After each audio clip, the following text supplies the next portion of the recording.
요즘 토트넘의 분위기는 더할 나위 없죠.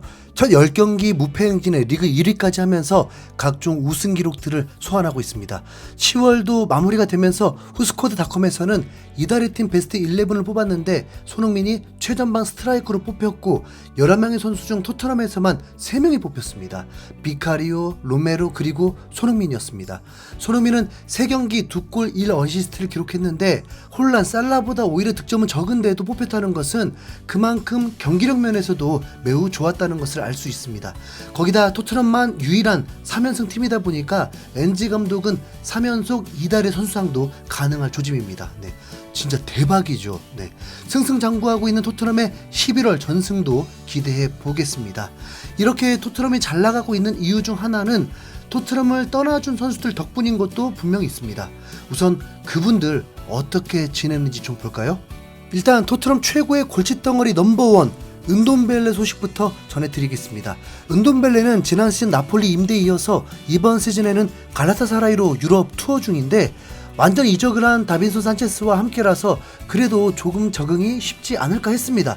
산체스는 갈라타사라이에서 자리를 잘 잡고 리그 5경기 풀타임 출장을 하고 있는데다가 10월 초에는 챔스 조별리그에서 맨유를 만나서 맨유 홈에서 2어시스트까지 했던 적이 있죠. 반면 같이 간 은돔벨레는 튀르키예에서도 여전히 그 잠재력을 보여주지 못하고 있습니다. 이쯤 되면 잠재력이라는 게 있긴 한가 싶은데 분명 예전에 번뜩이는 모습을 보여줬거든요.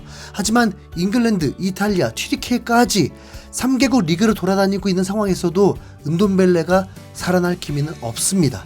올 시즌 은돔벨레 출전 시간은 총 124분인데 이게 7경기에서 나온 총 합입니다. 선발 출전은 단 한 번이었고 나머지 6번은 교체로 경기당 평균 18분도 뛰지 못한 겁니다. 영국의 축구 전문 매체인 풋볼 런던은 튀르키예에서도 은돔벨레가 부진하다고 전하면서 다소 부정적인 전망을 했는데요. 은돔벨레는 갈라타사라이에 합류한 이후 선발 출전이 단 1회뿐이다. 지난주는 베시타스와의 홈경기에서 5분, 미넨과의 홈경기에서 10분을 뛴 게 전부다. 튀르키예 언론은 은돔벨레의 체력 수준에 의문을 제기했는데 그는 시즌을 정상적으로 소화하기를 바라고 있다. 갈라타사라이는 이번 시즌 은돔벨레 임대 종료 후 영입 옵션을 가지고 있지만 지금까지는 그게 현명한 투자가 될 거라는 걸 증명하지 못했다라면서 애물단지 은돔벨레가 내년에 또다시 토트넘 선수단에 복귀할 거라고 봤습니다. 우선 가장 큰 문제가 자기 관리입니다.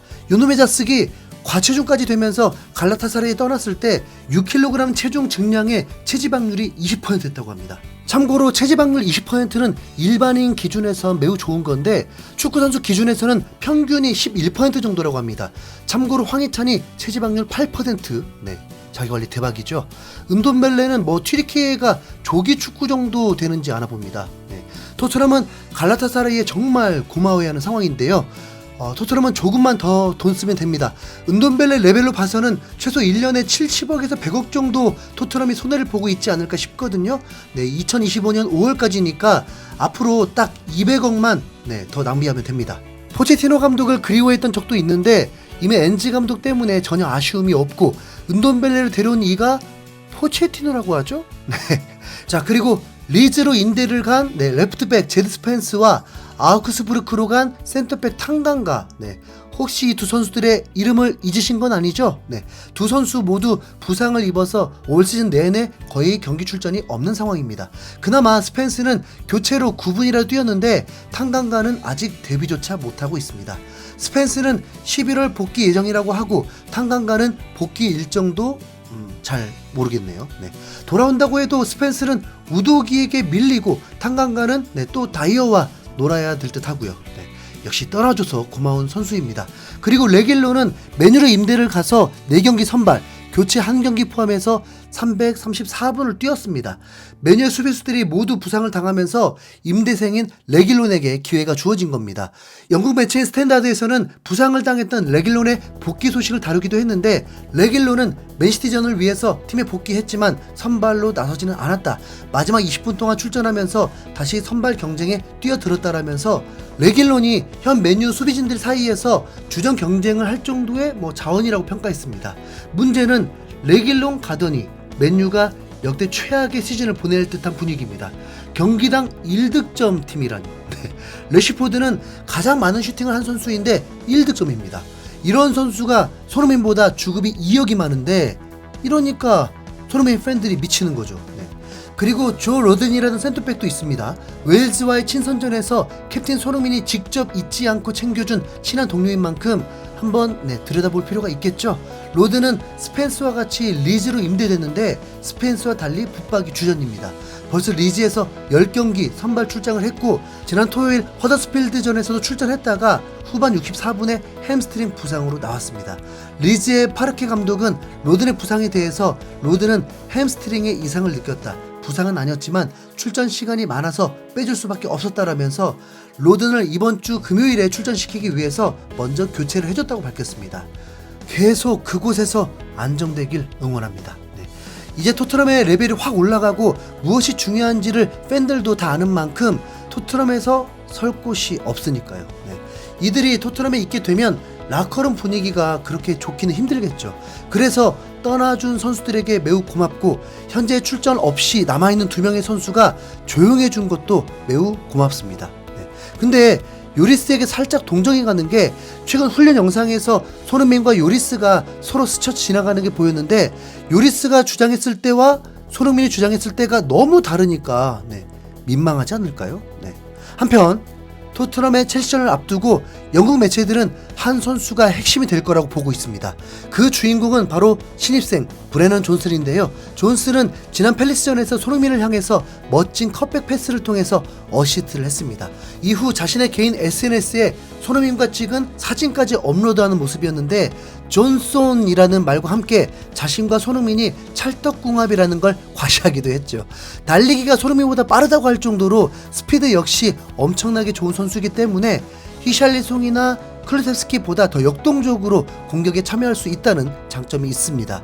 실제 팰리스전에서도 히샬리송과 교체되어서 2분 만에 손흥민에게 어시스트를 했고요. 현지 매체인 이브닝 스탠다드에서도 존슨이 히샬리송보다 낫다는 평가를 했는데 히샬리송 대신 존슨이 투입되고 나서야 토트넘은 멋진 2번째 골을 넣으면서 기여를 높여 게임을 잡을 수 있었다. 존슨은 히샬리송보다 넓은 공간에 더 잘 맞고 팰리스전 전반에 부족했던 속도와 직진성 그리고 1대1 위협을 제공할 수 있다라면서 손흥민이 중앙에서 뛰고 있는 상황에서는 존슨이 더 적합한 선수라고 분석했습니다. 엔지 감독도 실제 경기 후 인터뷰에서 존슨이 훌륭했다고 직접 칭찬했죠. 존슨은 훌륭했다. 그는 꾸준히 몇 번의 촬영을 겪으면서 인내심을 가져야 했다. 부상으로 경기나 훈련에 꾸준히 나오진 못했지만 지난 몇 주 동안 훈련에 매우 열심히였다라면서 부상으로 경기 출전이 힘든 와중에도 훈련에 최선을 다해 임했다고 말했습니다. 그러면서 다가오는 첼시전의 선발 멤버로 히샬리송 대신 존슨을 예상했습니다.